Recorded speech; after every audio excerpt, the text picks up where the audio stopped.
Ngayong linggo, ating narinig ang kwento ng dalawang balo.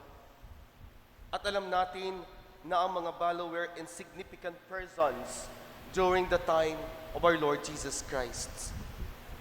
The story of the two widows in the first reading and in the Gospel has something in common.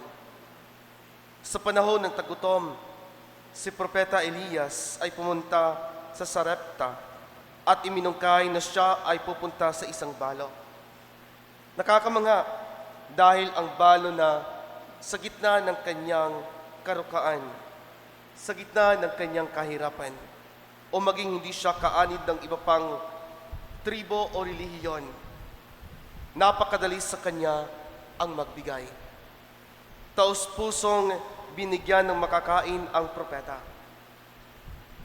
Kaya dahil sa kanyang kabutihan, pinagpala at hindi siya pinabayaan ng ating Panginoon. In the Gospel today, binigyan diin ng ating Panginoon Jesus ang isang balo during offertory time. Ito ay hindi dahil naglagay siya ng napakalaking halaga, ngunit dahil inilagay niya ang lahat ng mayroon siya. Naghulog ng 2 kusing na katumbas ng isang pera. Sa paningin ng mundo, ang handog na ito ay walang kabuluhan. Ngunit sa paningin ng Diyos, ito ay napakalaki. Ito ay makabuluhan dahil ibinigay niya ang kanyang inipong kayamanan, ang kanyang buong kabuhayan.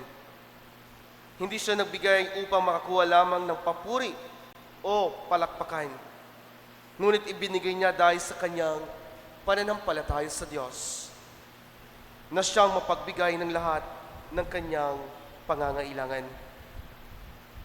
Nakakamangha at nakaka-inspire ang dalawang balo sa ating mga pagbasa. Kahit na sila ay walang-wala na, sila pa rin ay naging mapagbigay. Jesus' praise of the widow is a radical action which exalts the humble and humbles the exalted. By praising the widow, he was giving recognition to ordinary people, simple, dedicated, who are hardly noticed in places of worship. Sa pamamagitan ng papuri sa balo, binigyan diin ng ating Panginoon na lahat tayo ay may responsibilidang magbigay. Pinuri ni Jesus ang mga bayani sa pananampalataya at lahat ng mga taong may mabuting kalooban at may makabuluhang kontribusyon na hindi napapansin ng nakakarami. Ipinapakita sa atin na ang tunay na relihiyon ay hindi lamang panlabas at pakitang tao na kabanalan, kundi ito ay tungkol sa kung paano tayo magbigay ng ating sarili sa Diyos. Pagbibigay na mula sa puso. At hindi katulad ng mga ibang leader who are constantly demanding for honor and privileges and take advantage for the poor. Na patuloy na humingi ng karangalan at mga pribilehiyo at sinasamantala lamang ang mahirap. And for this, we are reminded of few things. The greatest gift you can give is a gift from the heart. A gift from a genuine heart. Maaari kang magbigay na walang pagmamahal, pero hindi ka maaaring magmahal na hindi ka nagbibigay. Ito po ang palaging itinuturo sa atin ng ating Panginoon, na magbigay ka na galing sa puso at hindi galing sa mga personal na interest. Pangalawa, generosity is a sacrifice. Sa pagbibigay, maaari kang masaktan at mahihirapan because of your personal attachment or sentimental value.